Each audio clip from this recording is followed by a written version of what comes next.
Hey, what's up, guys?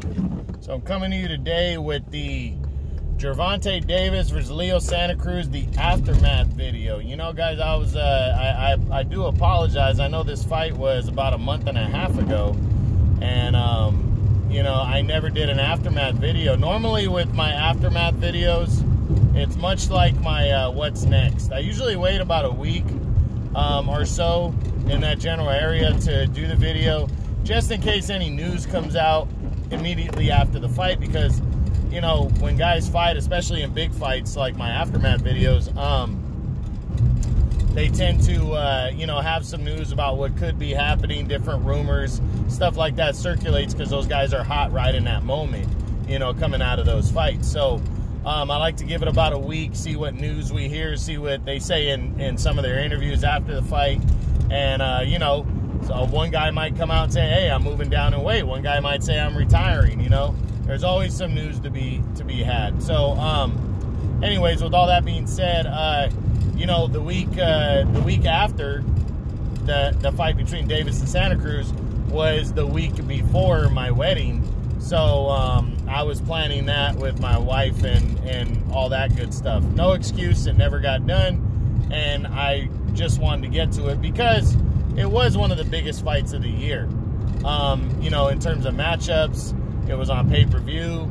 You know, Gervonta Davis, a budding star. You know, we're trying to see if he's going to be a pay-per-view star, if he's legit. Floyd Mayweather's protege against the former, 4 or 5 division world champion, Leo Santa Cruz, who actually was going for a championship, I believe, in his, I want to say it was his 5th weight class. I think he's won titles at 118, 122, 126, and 130. And he was going for a championship at 135 in that fight with Davis. If you guys remember, 2 belts were on the line, even though they met at 130 pounds. The Santa Cruz's 130-pound championship was on the line, and Davis's 135-pound championship was on the line because technically they were fighting under the lightweight limit, so that was allowed. So 2 divisions world titles were on the line, and if you guys haven't seen it or heard, Davis knocked Santa Cruz out. 1 punch knocked him out, uppercut, beautiful shot in the 6th round, and knocked him out cold. Now, my thoughts on the fight, on, you know, jointly on the fight is, excuse me, this was a very good fight. Santa Cruz was not afraid to hit Davis, and Davis took shots, kept charging forward, but it was very, very good. There was a couple times Davis had to take a step back and then restart himself, but Davis was not going to be denied. He kept pressing forward. He kept coming at Santa Cruz, which was impressive.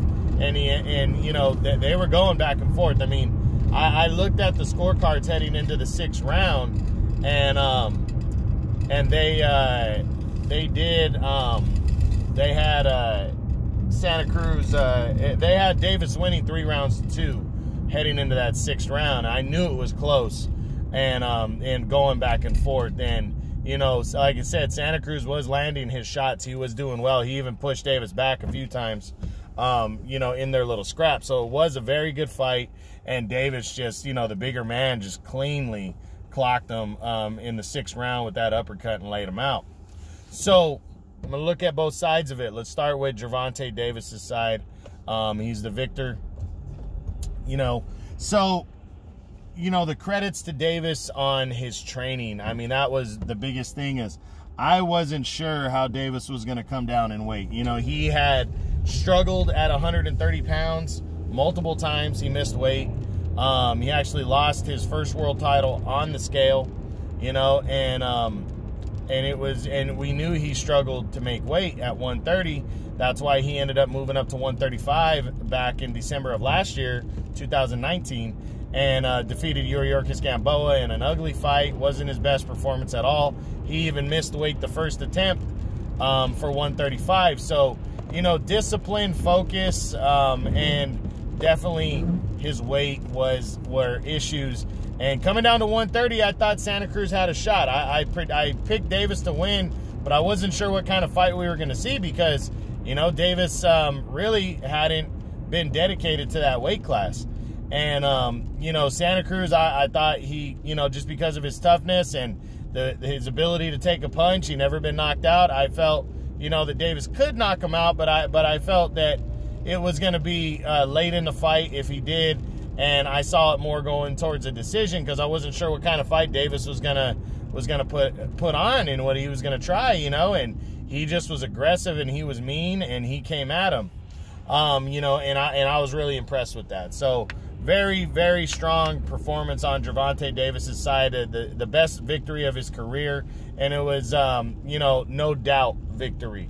It was a close fight at the time, but he just laid him out with a beautiful shot, and now the sky's the limit for him. And criticisms on his performance in the fight, there's not many, but he did take punches. That's something once he faces a guy who's a real junior lightweight or a lightweight at 135, and if he decides to move up, that's something. He cannot make that mistake. He cannot get hit that often. A guy with some power in one of those weight classes is going to hurt Gervonta, and they're going to hurt him badly if he leaves himself wide open for that. I'm not sure if I think he thought he could take the shots, and he took them with Santa Cruz because, again, Santa Cruz is a blown-up bantamweight. He came all the way from 118. So I think Davis knew he could take the shots, especially after he felt them early, and he could keep pressing forward. He could keep pressing forward. So Davis is a versatile guy. He's a kind of guy I think that can box and punch. He has that talent and that ability and the speed. He's not just a brawler. He does have some serious talent, and he's still very young.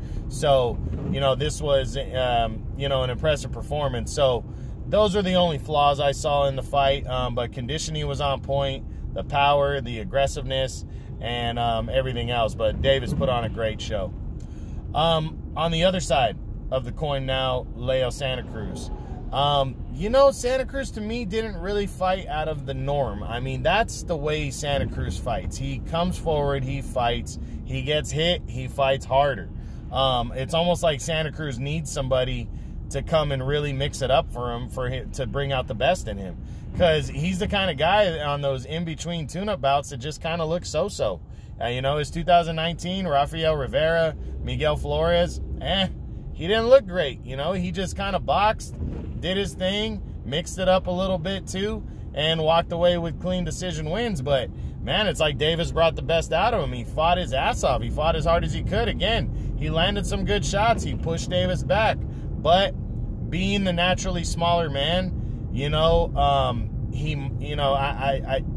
made the mistake of mixing it up too much. And you know what? Maybe he didn't. Maybe he just got caught with a great punch. Maybe it's as simple as that. But he was mixing it up. And, you know, sometimes you can't change a guy's style. You just can't.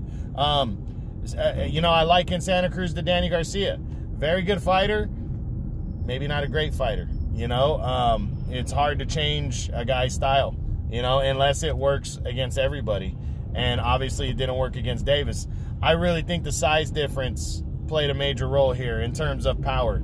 You know, this was Santa Cruz's second fight at 130.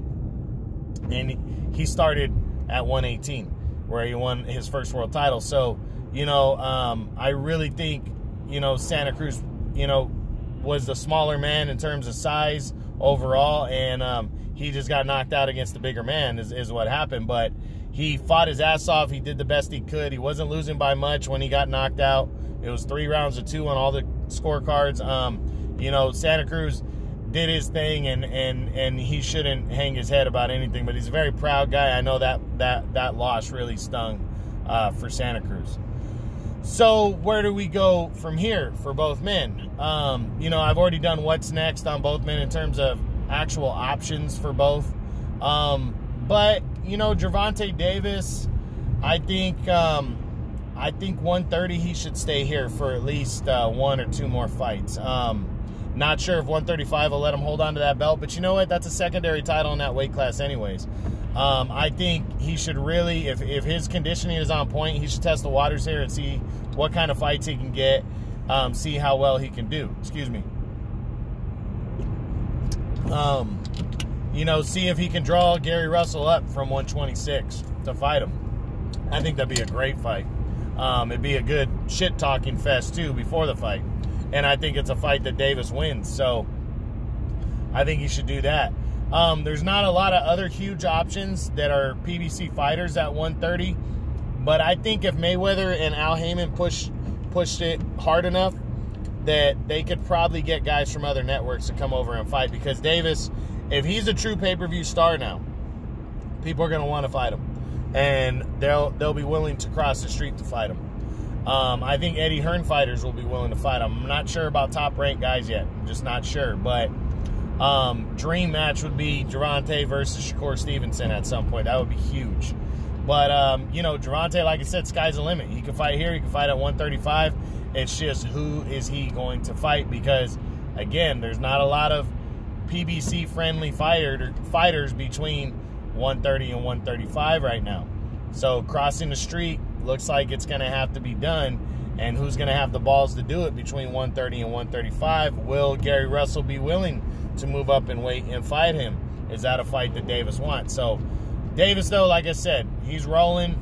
He should stay at 130 for the moment to see. I think there's more possibilities of good fights at 130 for now, and then move up to 135 second half of the year, you know, just to see what else is out there. So that's my opinion on him. Now, Leo Santa Cruz, you know, sad for a guy with that much pride to lose the way he lost.